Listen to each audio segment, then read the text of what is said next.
우리 지난 시간 갈라디아서 2장 20절의 말씀을 통해서 내가 그리스도와 함께 십자가에 못 박혔나니 이제는 내가 사는 것이 아니라 오직 내 안에 그리스도께서 사신 것이다 하는 말씀을 봤습니다.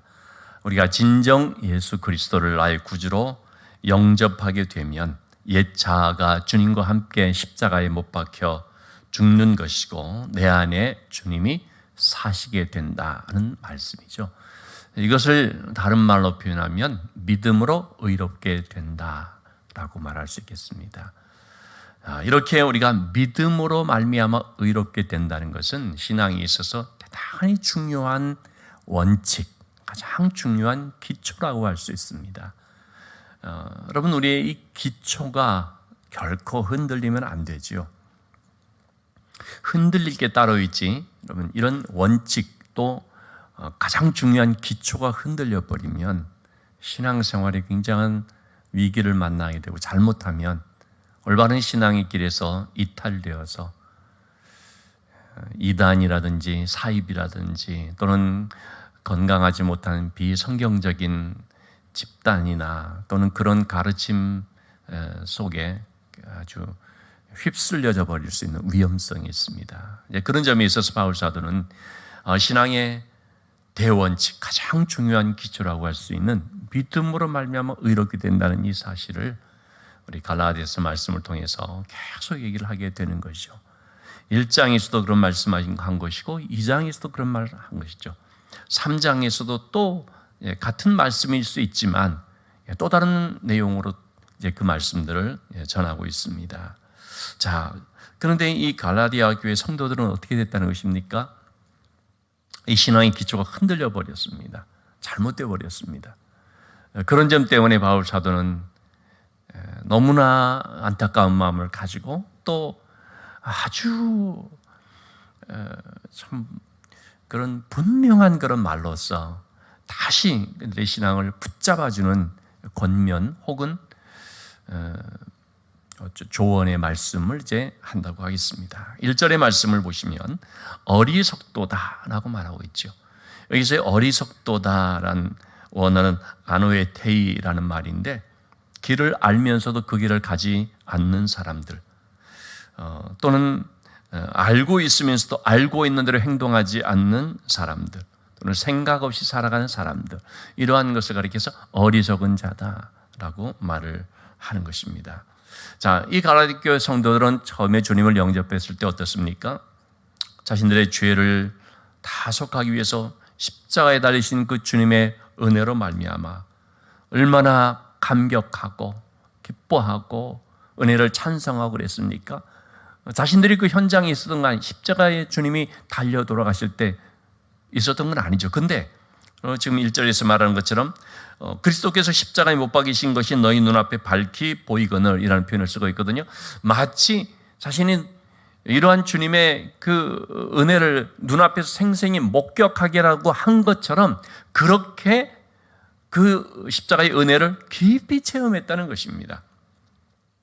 그 주님의 십자가는 바울 사도를 통해서 들은 말씀이지만 정말 나의 죽음이고 나의 모든 죄를 사하는 나의 십자가요, 주님의 그 십자가에서 죽을 때 나도 죽었고 주님이 부활하시는 그 가운데 나도 부활했고, 바로 이와 같은 아주 마치 눈앞에서 본 것처럼, 마치 직접 내가 그 주님의 십자가를 이렇게 만진 것처럼, 그처럼 십자가가 눈앞에 밝게 보여졌던 신앙을 갖고 있었던 것이죠.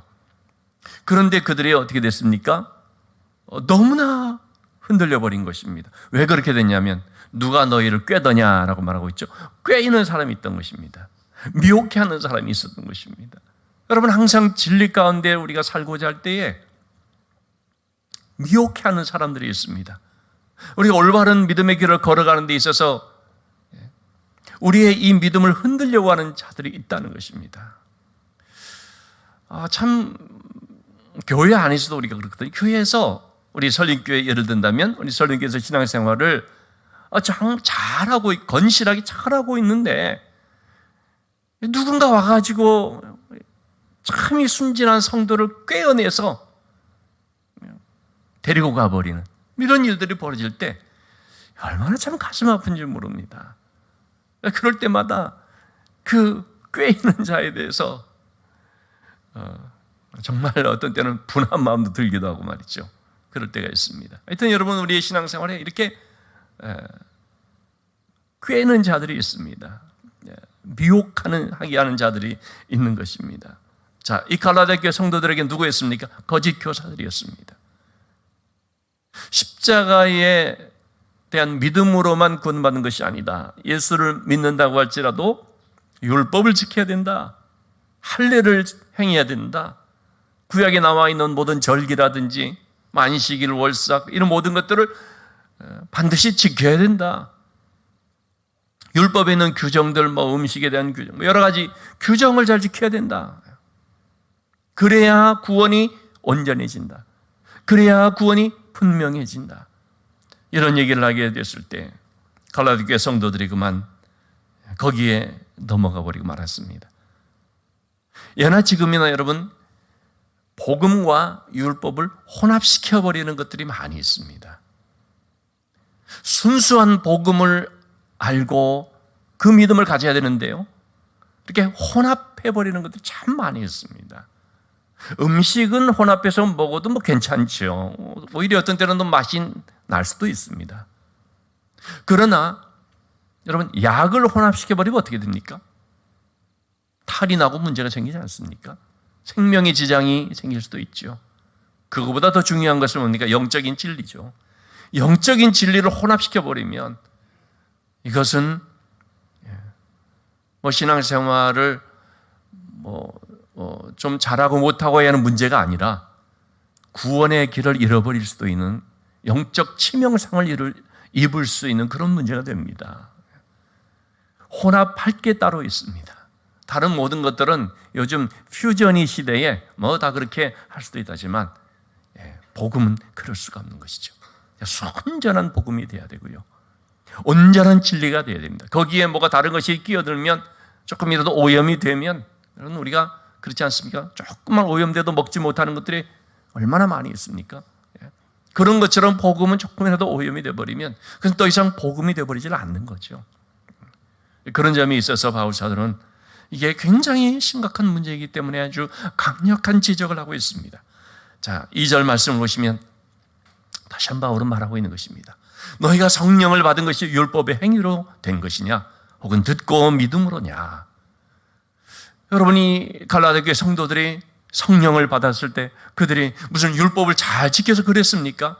그때는 이 성도들이 율법이 뭔지도 몰랐거든요. 그들은 오직 하나님의 말씀을 듣고 믿음으로써 성령을 받았습니다. 이방인이라 할지라도 하나님의 말씀을 듣고 영접하는 사람들에게 성령이 임하였고 성령 세례를 받았고요, 성령의 충만한 은혜를 경험하게 됐습니다. 이거는 베드로도 마찬가지죠. 고넬료의 집에서 하나님의 말씀을 그대로 증거만 했는데, 그러자 그 말씀을 듣고 믿는 사람들에게 성령이 위로부터 강림하셨죠. 베드로도 마찬가지거든. 베드로를 비롯한 12명의 제자들, 그리고 이제 함께 있었던 120명의 성도들이, 예수님의 어머니 마리아와 또 가족들, 그리고 함께 모였던 성도들, 그들이 마가의 다락방에서 열심으로 기도할 때 그들은 어떻게 했습니까? 하나님의 말씀을 듣고 믿음으로, 약속의 말씀, 몇 날이 못돼서 너희가 위로부터 임하시는 능력을 힘입게 될 것이다, 그 약속하신 하나님의 약속을 기다려라, 주님의 그 말씀을 들었을 때 그들이 믿고 오로지 기도하기를 힘썼습니다. 듣고 믿음으로 간절함으로 기도하게 될 때에 그곳에 성령이 임하셨죠. 성령이 임하는 것은 이처럼 누구에게든지 다 동일하게 율법을 행함으로서가 아니었습니다. 어느 한 사람도 자신이 율법을 열심히 행하다 보니까 성령 받았다는 사람 있습니까? 아무도 없습니다. 왜냐하면 율법을 행함으로 성령이 임하는 것이 아니기 때문에요.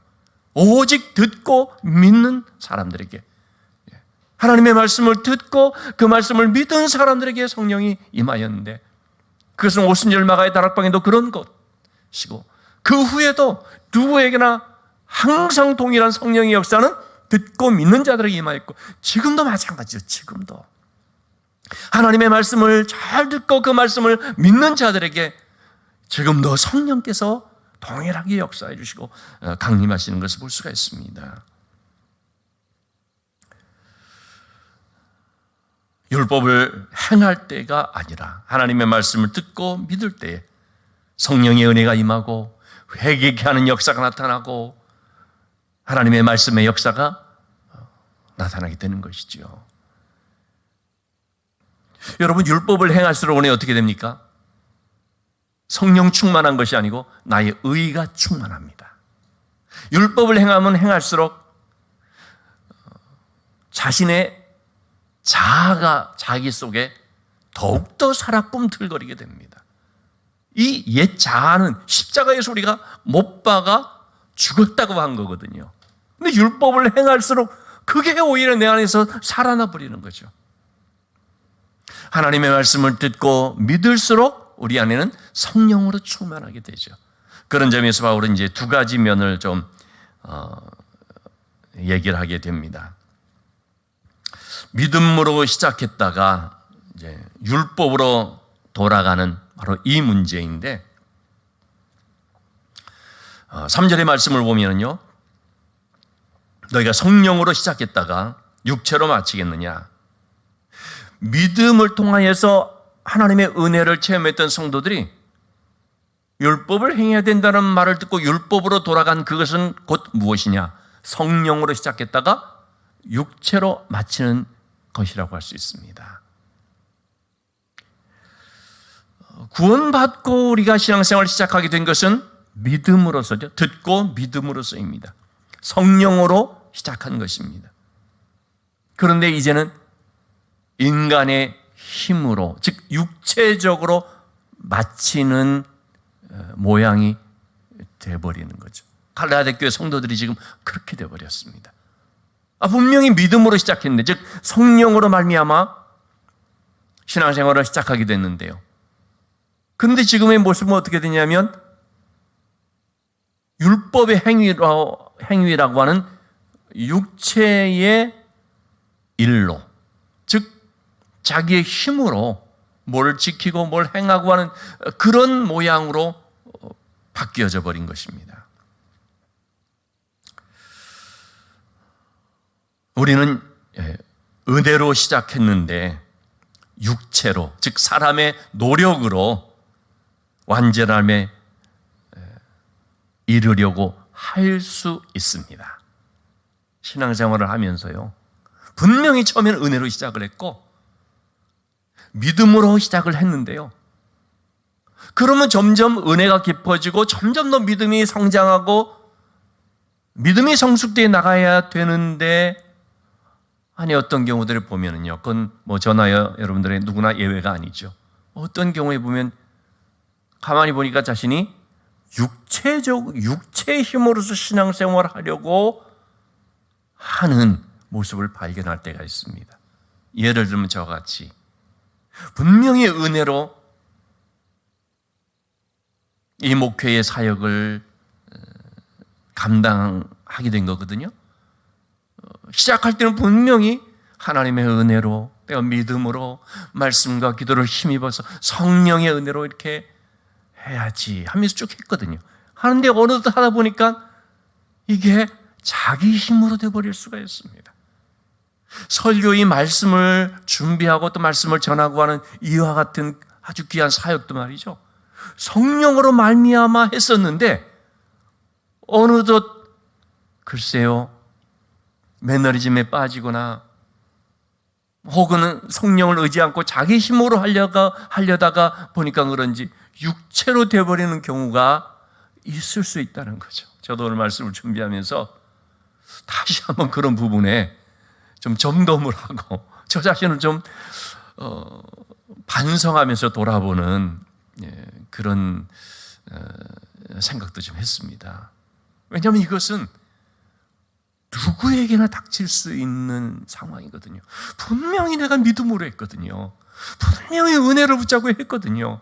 그런데 어느 사이에 보니까 내 힘으로 뭔가 하려고 하는, 책임감 때문에 하려고 하고 의무감 때문에 하려고 하고 내게 주어진 직분이라고 하는 그 하나의 이것도 이제 책임감이겠죠? 예? 직분 때문에 하게 되고, 그러면은 우리가 심각하게 점검을 해볼 필요가 있죠. 내가 지금 은혜로 하고 있는가? 아니면 육체로 지금 진행되고 있는가 하는 거죠.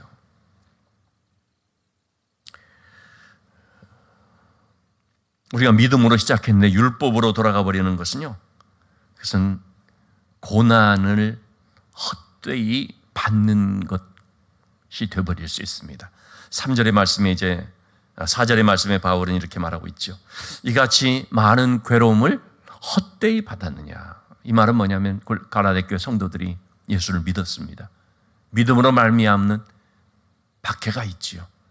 그 괴로움을 잘 감당했거든요. 그런데 여러분, 이 믿음으로 말미암아 하나님께서 우리를 구원해 주셨던 그 은혜 때문에 이거 박해가 있어도 감당했지 않습니까? 근데 만약에 율법으로 돌아가 버리면 어떻게 됩니까? 이 고난을 내가 감당한 것이, 괴로움을 감당한 것이 헛된 것이 되어버립니다. 믿음 때문에 온 박해였는데 그걸 감당했는데 말이죠. 근데 믿음이 아니라 율법이다라고 해버리면, 그럼 내가 전에 감당했던 믿음으로 말미암은 박해는 이게 무슨 의미가 있나? 그걸 내가 감당한 게 무슨 의미가 있나? 이렇게 되어버리지 않습니까? 그러니까 바울 사도가 율법으로 만약에 돌아가 버리게 된다면, 우리가 믿음으로 말미암아 받는 그런 고난은, 그렇게 힘써서 고난을 감당했는데 왜 그렇게 고난 감당했냐? 그 무슨 의미가 있고 얼마나 이게 헛된 것이냐 하는 얘기를 지금 하고 있는 것입니다. 여러분, 우리가 어떤 핍박을 받는다든지 할 때 그것은 믿음 때문이지, 복음 때문이지, 율법 때문은 아니지 않습니까?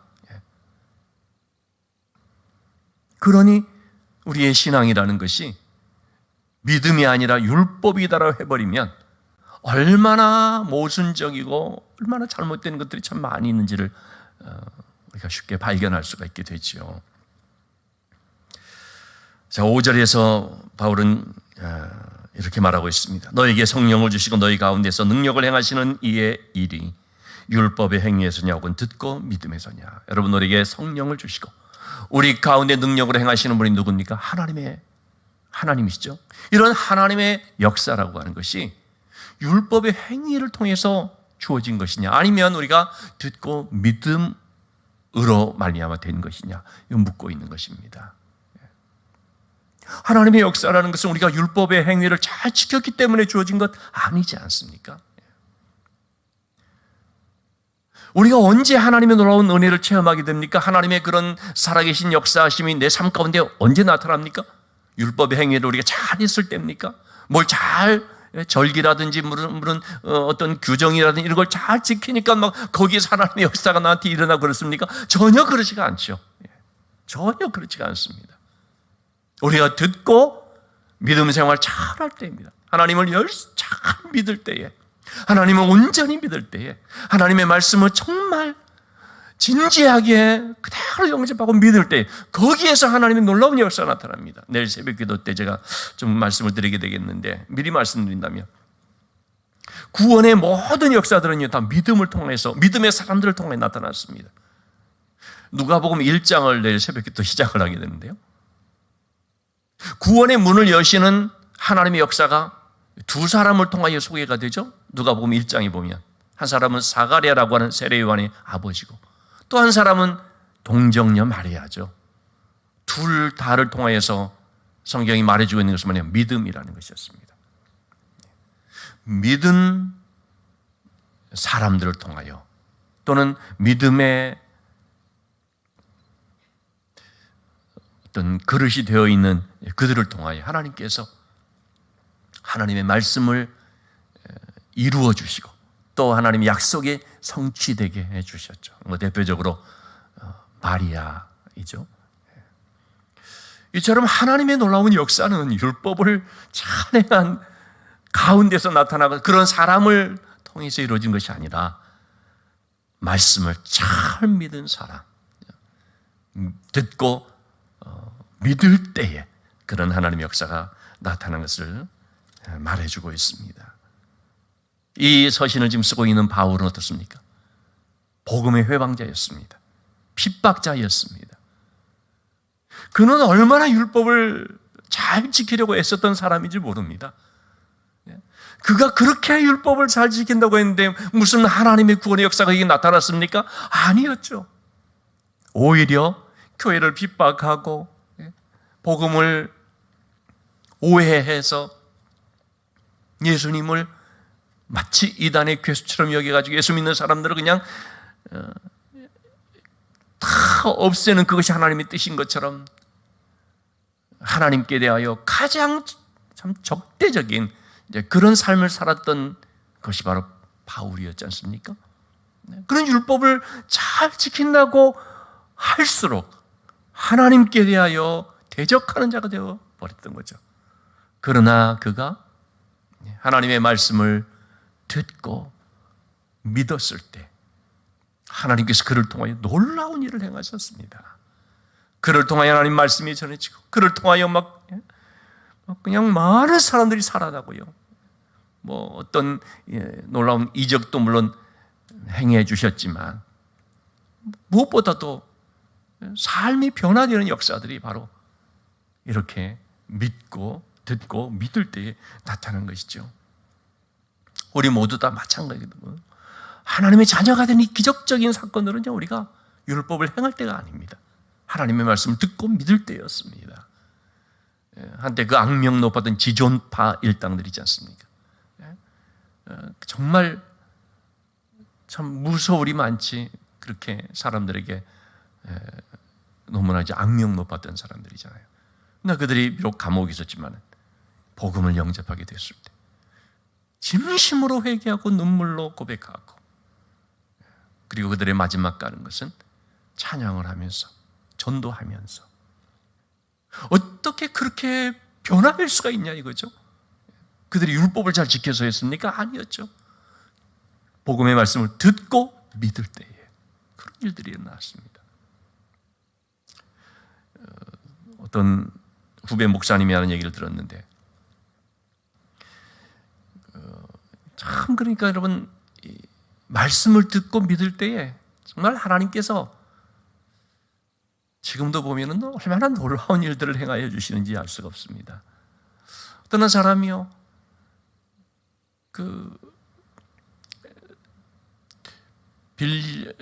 빌린 이제 돈 빌려간 사람한테 돈 받으려고 교회를 찾아갔다는 것입니다. 자기 돈 떼어먹고 도망갔는데 도대체 이 사람이 어디 있냐 찾아다 보니까 일산에 있는 어느 교회에 거기에서 이제 일하고 있다는 얘기를 들었다는 거예요. 그래서 돈 받으러 간 거죠. 그날이 수요일 저녁 예배였다고 합니다. 일단 예배 시간이 끝나고 나서 이제 얘기를 해야 되니까 그냥 앉아 있었던 것이죠. 그런데 그날 그 예배 시간에 돈 받으러 간 이 사람이 말이죠. 말씀을 듣고 믿음으로 은혜를 받은 거죠. 변화가 일어난 것이죠. 그러니까 끝나가지고 보니 그 돈 빌려간 사람도 다 망해가지고 어디 오갈 데 없어가지고 교회에 머물면서 교회 일 해주면서 이렇게 있는 형편을 보니 참 딱히 좀 할 말도 없고요. 그래서 그냥 돈은 못 받고 성령을 받았다는 거예요. 그래서 우리 목사님이 됐다고 합니다. 참 하나님께서 하시는 그런 일들을 보면 너무나 참 역설적인 그런 것들을 우리가 많이 보게 되는데요. 하나님의 일들은 믿는 자들에게 나타나고 믿는 자들을 통하여 그 역사들이 이루어지죠.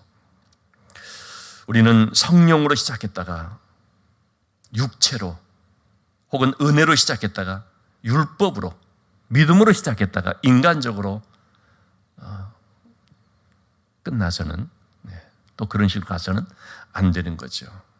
그런 점에 있어서 오늘 말씀을 이렇게 보면서 두 가지 면을 좀 하나의 우리의 신앙의 경계로 삼고 교훈으로 삼았으면 하는 의미에서 정리해서 말씀을 좀 드리면서 마무리하고자 합니다. 우리가 은혜라고 말하면서도 잘못하면 이 은혜를 너무나 값싸게 여겨서요. 그래서 은혜로 시작했는데 육체로 가버리는 경우들이 있을 수 있다는 걸 생각해야 됩니다. 은혜를 너무 귀하게 여겨서 끝까지 은혜를 붙잡아야 되는데 그게 아니라 이 은혜를 공짜로 받았잖아요. 공짜로 받은 은혜다 보니까요. 그냥 이 은혜를 너무 쉽게 여겨버려서 모든 게 은혜야. 내가 또 죄 지어도 다 용서받는 거 이게 은혜야. 이렇게 되다 보면 잘못하면 육체적으로 돼버릴 수 있다는 것입니다. 이게 은혜로 시작했는데 육체로 돼버리는 거죠.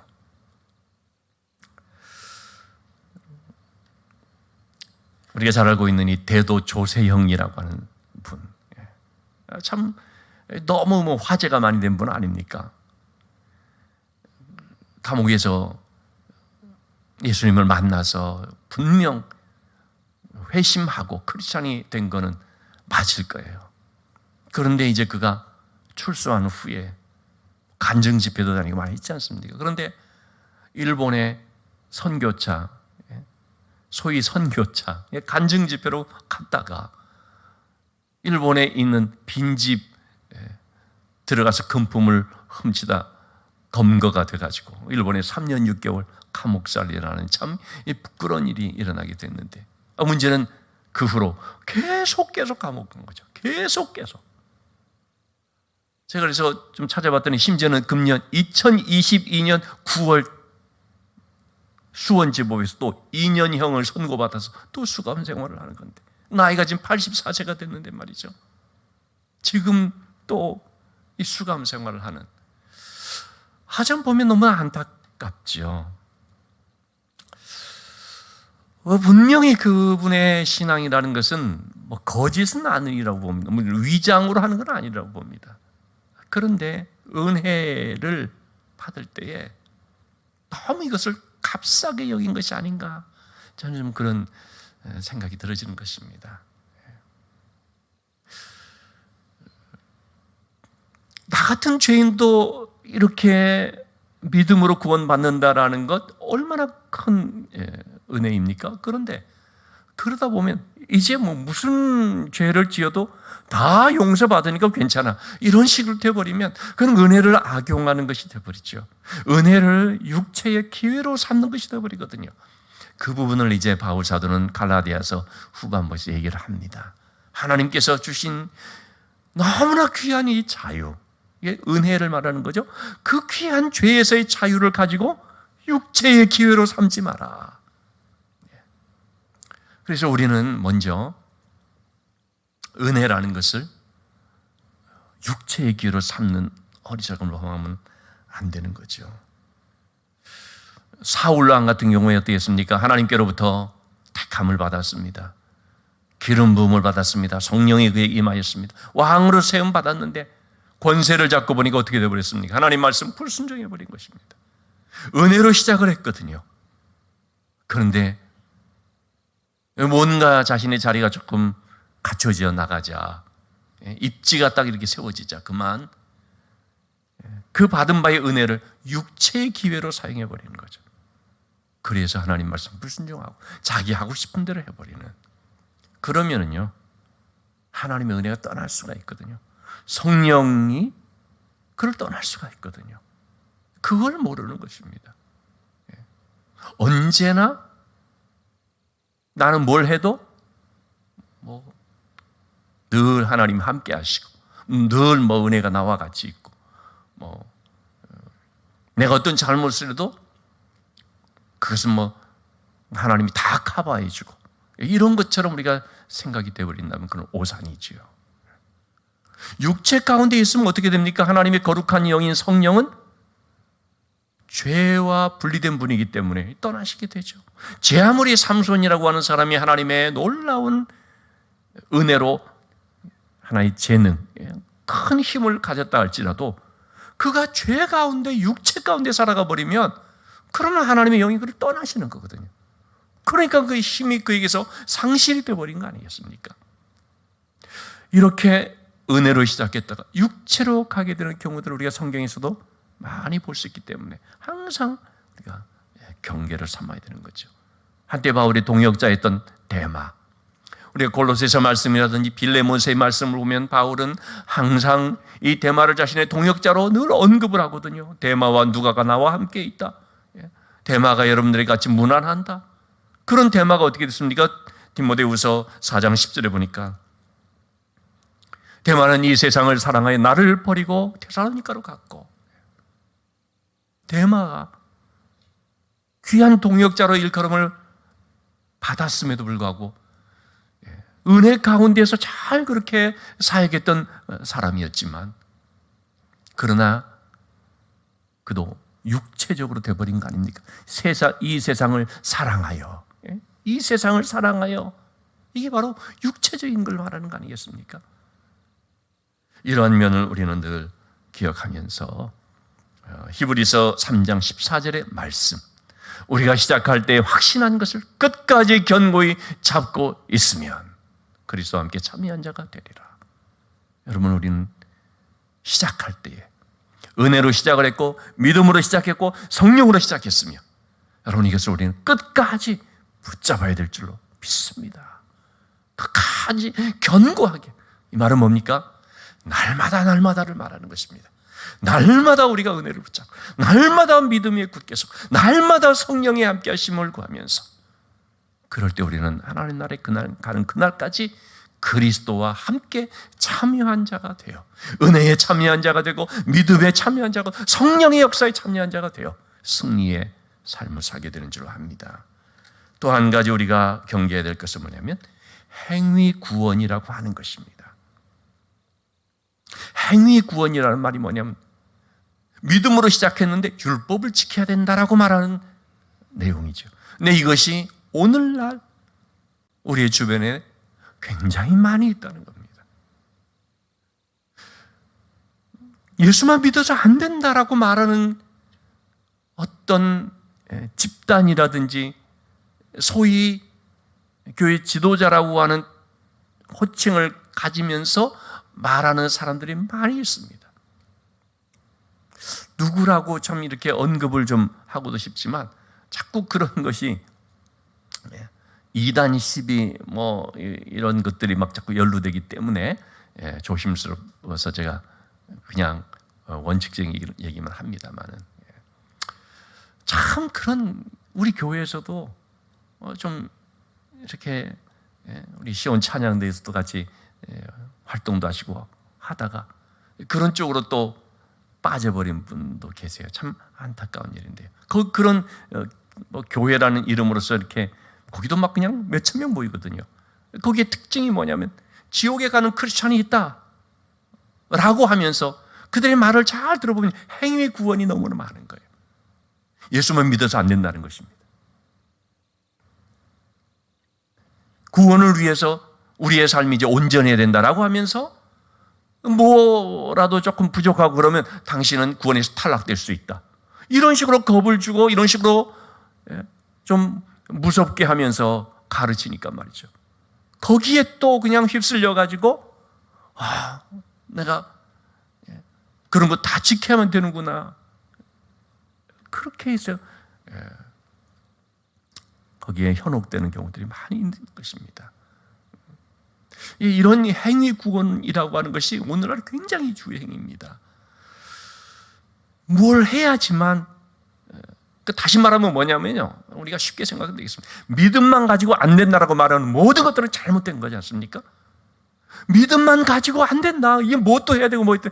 그런데 그것을 너무나 사람들이 잘할 것 같은데 그렇지 않고 오히려 그런 말에 사람들이 빠져서 거기에 굉장히 많이 그냥 동조된다는 것입니다. 새로운 뭔가 더 수준 높은 복음인 것처럼, 뭔가 더 신령한 어떤 은혜가 있는 것처럼 그런 식으로 해서 막 거기에 휩쓸려 가는 것이죠. 믿음 외에 뭐가 더 있어야 됩니까? 믿음이면 다 되는 거죠, 여러분. 오직 믿음 아닙니까? 오직 예수 그리스도는 믿음이죠. 뭘 자꾸 하고 이거 아닙니다. 마리아가 옥합을 깨트렸거든요. 그 귀한 옥합으로서 주님을 섬기는데 마리아의 그 모습은 행위가 아니었습니다. 마리아가 주님을 내가 이렇게 잘 섬긴다는 행위로 한 것이 아니었다는 거죠. 마리아 한 것은 뭡니까? 주님에 대한 사랑과 믿음으로 한 것이었습니다. 그건 행위가 아니라 믿음이었죠. 옥합을 깨뜨리며 주님을 섬기는 그것도 은혜였지 행위가 아니었습니다. 그러나 그것을 행위로 둔갑을 시키는 거죠. 그래서 당신이 신앙생활을 하려면 그렇게 해야 된다 하면서 그것을 마치 구원의 조건이 되는 양 얘기하게 될 때에 아주 그럴듯하고 뭔가 신선해 보이는 것 같지만 잘못한 것이 행위 구원론이 될 수 있다는 거죠. 이 점을 우리가 분명히 알아야 됩니다. 여러분, 교회가 무기력해지고 우리 신앙생활이 피곤하고 힘들어지는 이유가 무엇 때문입니까? 육신적으로 하는 게 약하기 때문입니까? 아니죠. 믿음을 붙잡고 있지 못하기 때문이죠. 성령으로 하지 않고 내 힘으로 하려고 하니까 그렇게 되어버리는 거죠. 그런 점에서 여러분, 우리가 내 힘으로 하는 것이 아니라 육체적으로 하는 것이 아니라 오직 믿음이라는 사실. 내 힘으로 하게 되면요, 잘하면 잘하는 대로 교만함이 생기고 못하면 못하는 대로 피곤하고 힘들기만 하죠. 교회에서의 어떤 섬김의 삶, 신앙생활이라든지 모든 것들이 내 힘으로 하려고 하면 할수록 그것은 남는 것은 결국 나의 의의밖에 되지 않는다는 것을 우리가 기억해야 되고, 때문에 오직 믿음으로 한다는 게 뭡니까? 성령을 의지해서 하는 거죠. 하나님, 제가 부족합니다. 저를 도와주세요. 자꾸 성령을 의지해서 말씀 붙잡고 기도하면서 하게 될 때에 우리가 뭘 하면 할수록 그것은 하나님의 은혜가 드러나는 것이고 또는 예수 그리스도의 향기가 나타나는 것이 되는 것이지 나의 의가 아니거든요. 저나 여러분이나 다시 한번 우리가 기억하십시다. 믿음으로 하다가 시작했는데 육체로 혹시 가는 것은 아닌가? 그러면 안 된다는 것. 믿음으로 한 우리들 항상 믿음으로, 나는 부족하고 나는 아무것도 아니고 정말 하나님의 은혜가 없이는 안 된다는, 오직 은혜로, 오직 성령으로 그렇게 할 때에 하나님께서 바로 그러한 사람, 믿음의 사람을 통하여, 그런 믿음의 공동체를 통하여 하나님의 일을 나타내시고 하나님의 능력이 드러나게 역사해 주실 줄로 믿습니다.